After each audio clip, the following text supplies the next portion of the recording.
Hi friends, कैसे हैं आप? हो everything is fine at your and.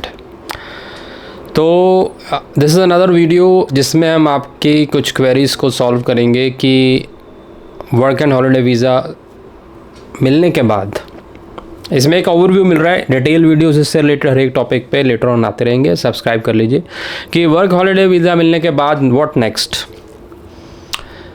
क्या आपको जाते ही जॉब मिल जाएगी?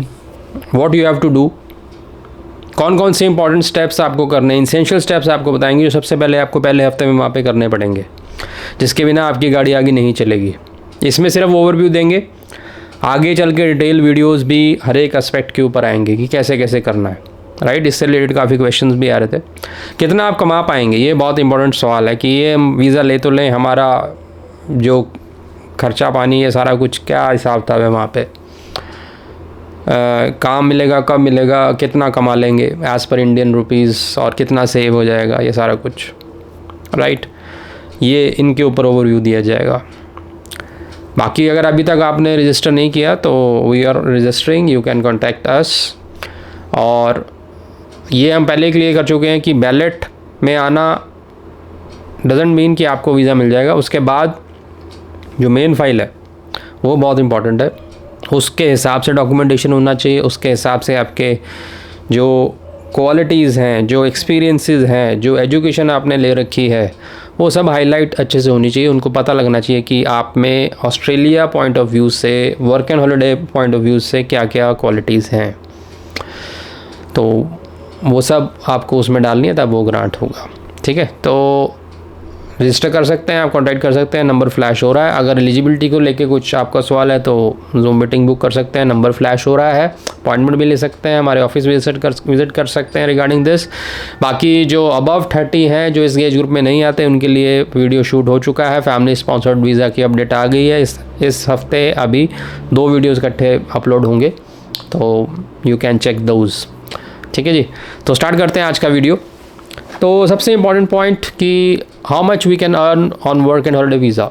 The answer is very straightforward कि इस पे हमने पहले भी बताया, जो आपके ऑस्ट्रेलियन वर्क रेट्स हैं, जो भी जॉब है, अब इसमें टूरिज़म इंडस्ट्री में जॉब है, एग्रीकल्चर में जॉब है, रिकवरी वर्क जहाँ पे होंगे वहाँ पर थ्रू आउट जॉब है, तो काफ़ी सेक्टर्स में जॉब्स हैं। तो हर एक सेक्टर में as per Australian regulations and standards आपको काम मिलेगा और पैसे भी मिलेंगे। ठीक है, तो कितना कमा लेंगे, ये जो काफ़ी एजेंट आपको बोलते हैं कि स्टूडेंट वीज़ा पे आपने बात सुनी होगी 5-6 लाख, तो हर कोई, मतलब ये जो होता है स्विगी और जोमेटो वाला जैसे होता है, डिलीवरी बॉयज़ भी कमा लेते हैं। सो मिनिमम इतना आप 5 से 6 लाख तो कहीं भी नहीं गए। इंडियन करेंसी में बात कर रहा हूँ ताकि आप सबको आइडिया लग जाए। 5 से 6 लाख आप आराम से कमा लेंगे, जो अच्छे सेक्टर में काम करेंगे, थोड़ा मेहनती। कुछ लोग, हर कोई एक जैसा नहीं होता, कई अपॉर्चुनिस्टिक होते हैं, आज यहाँ काम किया, दोपहर को वहाँ कर लिया। So multiple jobs are allowed on this. Right, मैंने आपको पहले बताया था कि इसमें आगे सर्वाइव करने के लिए 3 महीने के स्पेसिफाइड जॉब्स आपको करनी है। और जो स्पेसिफाइड जॉब्स हैं वो चाहे आप फुल टाइम कीजिए, फिर तो कोई चक्कर ही नहीं है, 3 महीने वाला आप सारा साल ही वो जॉब करेंगे, ऑटोमेटिकली आप अगले साल के लिए एलिजिबल हो जाएंगे। लेकिन कुछ लोग ऐसे भी हैं जो पूछ रहे हैं हमारे साथ कि हमारे को ये जो एरियाज़ इन्होंने बताए हैं उसमें हमारा इंटरेस्ट नहीं है, या हमारे पास उसके हिसाब का नहीं है एक्सपीरियंस या एजुकेशन, तो हम क्या करेंगे, हम अपना ये जो हमने किया ये करना चाहते हैं। सो वो मैं क्लैरिफाई कर देता हूँ, you can do any work, आपको एम्प्लॉयर मिलना चाहिए। एंड एम्प्लॉयर मिलने के बाद ये आप दिमाग में ज़रूर रखिए कि अगर आपने आगे सर्वाइव करना है, इसको एक्सटेंड करना है, तो 3 महीने के जो स्पेसिफाइड काम्स हैं, चाहे आपको आते हैं चाहे नहीं आते, वो आपको करने पड़ेंगे। अगर नहीं आते तो 4 महीने की ट्रेनिंग लेके आप कर सकते हो। ठीक है ना, तो वर्क का जो पॉइंट ऑफ व्यू है वो 2 तरह के लोग होंगे यहाँ पे। एक जो सिर्फ एक्सपीरियंस करना चाहते हैं, तो वो तो जो मर्जी काम करके साल रह के वापस आ जाएं। लेकिन एक मोस्टली जो मेजॉरिटी है वो वहाँ रहना चाहती है 3 साल, राइट, सो दैट उनका आगे PR के लिए और आगे वर्क वीज़ाज़ के लिए हेल्प हो। तो वो लोग जो हैं वो अपने दिमाग में बिठा लें कि आप अगर सेक्टर के अंदर हैं, आपका एक्सपीरियंस, एजुकेशन या डॉक्यूमेंट्स, वो सेक्टर्स मैंने आपको पहले भी बताया थे, टूरिज़म हो गया, एग्रीकल्चर हो गया, हेल्थ केयर हो गया, माइनिंग हो गया, और हॉस्पिटैलिटी के काफ़ी जॉब्स हैं इसके अंदर। स्टेडियम्स में जैसे होते हैं, सपोर्ट स्टाफ होता है, ये सब चीज़ें में अगर आप इन्वॉल्व होंगे तो कोई इशू नहीं है, आप पूरा टाइम वो काम कीजिए। अगर इनमें आपका जॉब नहीं आप करना चाहते या आपका डॉक्यूमेंट्स अलाउ नहीं कर रहे हैं तो आप अपने डॉक्यूमेंट्स के हिसाब से काम ढूंढ सकते हैं, बट 3 महीने आपको वो स्पेसिफाइड काम करना पड़ेगा, ठीक है। तो फंड्स जो मतलब आपके लिए जो कमाई करनी है बहुत अच्छी होने वाली है, तो वो दिमाग से निकाल दो कि आपको करना पड़ेगा। और जॉब भी बहुत है वहाँ पर, स्पेसिफाइड काम में तो मिलेंगी, राइट। तो कोशिश आप यही कीजिए कि जो भी स्पेसिफाइड वर्क्स हैं उससे रिलेटेड आपकी प्रोफाइल बने, सो दैट एक तो आपका उसमें 2 USPs हैं, मतलब 2 उसकी ख़ास बात ये है कि अगर आपके पास स्पेसिफाइड वर्क के हिसाब से प्रोफाइल होगी तो आपको मिलने का चांस, वीज़ा मिलने का चांस बढ़ जाएगा बहुत अच्छे से। नंबर 2, आपको इधर उधर भटकना नहीं पड़ेगा, ये सोचना नहीं पड़ेगा कि 3 बजे का मुझे स्पेसिफाइड काम करना है। आप ऑटोमेटिकली उसी फील्ड में काम कर रहे हो तो ऑटोमेटिकली आपका रिकॉर्ड होता रहेगा और ऑटोमेटिकली आप नेक्स्ट ईयर के लिए एलिजिबल हो जाएंगे। तो वर्क पॉइंट ऑफ व्यू से जो आपने प्रोफाइल अपनी बनानी है स्पेसिफाइड स्ट्रीम्स में बनानी है। अब स्पेसिफाइड स्ट्रीम्स के ऊपर डिटेल वीडियोस हर एक स्ट्रीम पे हम बनाएंगे 1 by 1, 7-8 हैं। गर्ल्स के लिए कौन सा है, बॉयज़ के लिए कौन सा है, या दोनों के लिए कौन सा कॉमन है, तो वो उस हिसाब से भी आपको बताया जाएगा, ठीक है ना। तो काम का पहला पॉइंट कि अच्छी इनकम होगी आपकी, नो डाउट, ठीक है। काम आपको स्पेसिफाइड करेंगे तो ज़्यादा आपकी प्रोबेबिलिटी है वीज़ा मिलने के भी और वहाँ पर काम मिलने के भी और अगले साल की एलिजिबिलिटी की। तो वर्क पॉइंट ऑफ व्यू से स्पेसिफाइड फील्ड में काम करना बेस्ट है, ठीक है ना। और जो लोगों के पास उस तरह की प्रोफाइल है, एजुकेशन है, so they are good to go, right. बाकी आपको बस प्रेजेंट अच्छे से करना है during the main file so that you can get the visa, ठीक है। अब इंपॉर्टेंट पॉइंट्स क्या करने हैं वहाँ जाके। सबसे पहले जब आप वहाँ जाएंगे तो सबसे पहले आपने अपना रहने का इंतज़ाम करना है। रहने के लिए ओवरव्यू दे देते हैं, इसमें डिटेल्स हम आगे चलेंगे, हर एक सेक्शन का अलग अलग है, तो ये ओवरव्यू वाला वीडियो है। तो रहने के लिए आपको आइडिया दे देते हैं, वहाँ पर फेसबुक ग्रुप्स बने हुए हैं, वहाँ पर कुछ ऐसी वेबसाइट्स भी हैं, जैसे यहाँ पर OLX होता है, वहाँ पर भी ऐसी वेबसाइट्स हैं, rent.com, इस तरह के मैं एग्जांपल दे रहा हूँ। एग्जैक्टली डिटेल्स और नेम हम आपको नेक्स्ट वीडियो में डिटेल में बताएंगे। फेसबुक ग्रुप आप डालोगे मेलबर्न हाउस ऑन रेंट, इस तरह के ग्रुप्स आपको वहाँ पर बहुत मिल जाएंगे। सिडनी, हर जगह के ग्रुप्स बने हुए हैं, वहाँ पर आपको अकोमोडेशन आपको तलाश करनी है अगर आप रेंटल रहना चाहते हैं।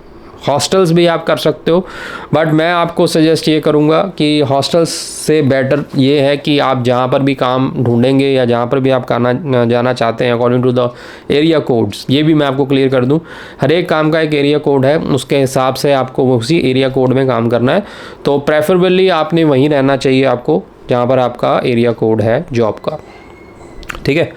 तो हॉस्टल्स भी अवेलेबल हैं, ये सब आप सर्च करेंगे ऑनलाइन आपको मिल जाएगा। तो पहला 1-2 दिन में आपने अपना अकोमोडेशन तलाश करनी है, नंबर 1। नंबर 2, वहाँ पर आपको अपना टैक्स से रिलेटेड अपना टैक्स नंबर होता है वो आपको लेना है ऑस्ट्रेलियन।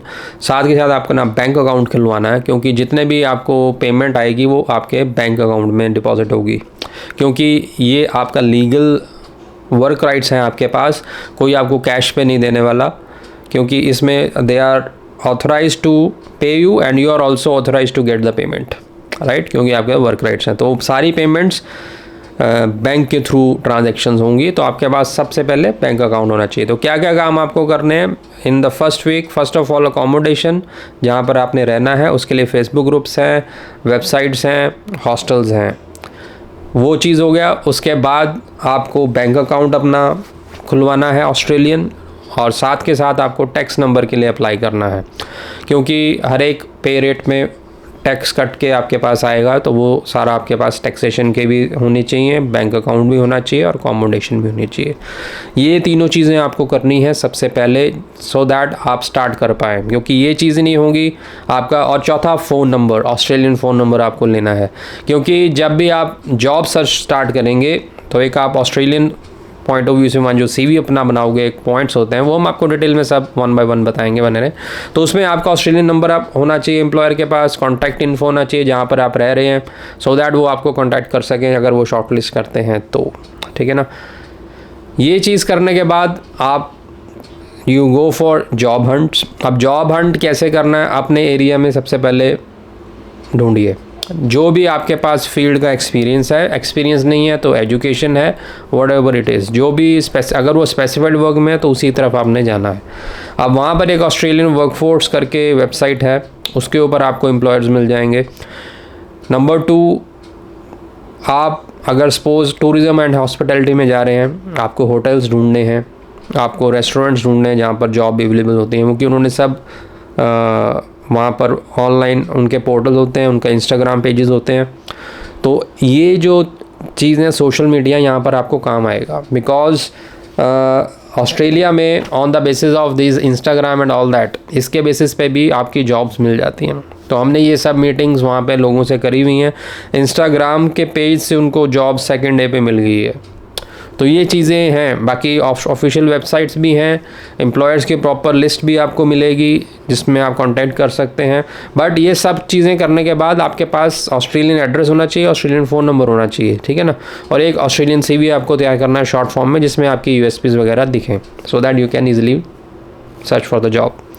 बाकी यहाँ पर आपको एक चीज़ और बताते हैं कि कुछ जॉब्स ऐसी हैं जिसमें आपको ऑटोमेटिकली खाने को, मतलब लंच टाइम पे लंच मिलेगा, डिनर टाइम पे डिनर मिलेगा। जैसे हॉस्पिटैलिटी की जॉब्स में हमने इंटरेक्ट किया लोगों उनसे जो वर्क एंड हॉलिडे पे काम कर रहे हैं, तो वहाँ पर उनको फूड अवेलेबल कराया जाता है। मोस्ट ऑफ द जॉब्स जो भी हैं इसमें अवेलेबल हैं, उसमें आपको लंच एंड डिनर वहीं पे मिल जाएगा ऑन जॉब।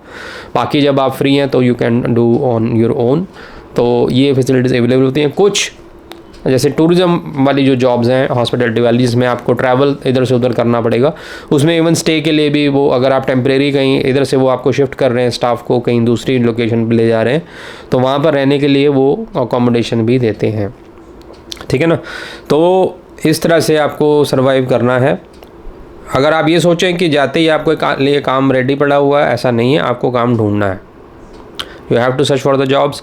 बाकी अगर आप स्पेसिफाइड वर्क जो एरियाज़ हैं उसमें आप आते हो तो डेफिनेटली आपको जॉब पहले हफ्ते में मिल जाएगी 100%, राइट। और अगर आपके पास स्पेसिफाइड वर्क जो भी उन्होंने अलॉट किए हैं उसमें आपका एक्सपीरियंस नहीं है या आपकी प्रोफाइल वैसी नहीं है, तो आप वहाँ पर ट्रेनिंग भी ले सकते हैं। तो मैं आपको सजेस्ट यही करूँगा कि स्पेसिफाइड वर्क्स में ही ट्राई कीजिए, दैट इज़ मोस्ट इंपॉर्टेंट, क्योंकि उसमें आपकी एक तो एलिजिबिलिटी क्राइटेरिया आगे के लिए बनता रहेगा, दूसरा आपको जॉब मिलने में प्रॉब्लम नहीं होगी। क्योंकि जो स्पेसिफाइड वर्क्स हैं ना, उनके लिए वो उन्होंने मतलब एक डाटा बनाया हुआ कि इतनी जॉब हमारे पास हैं, ये वर्क एंड हॉलीडे वाले जो आएंगे लोग वो करेंगे, तो उसमें आपको जॉब का कोई इशू ज़्यादा नहीं होगा, जल्दी से जल्दी आपको मिल जाएगी।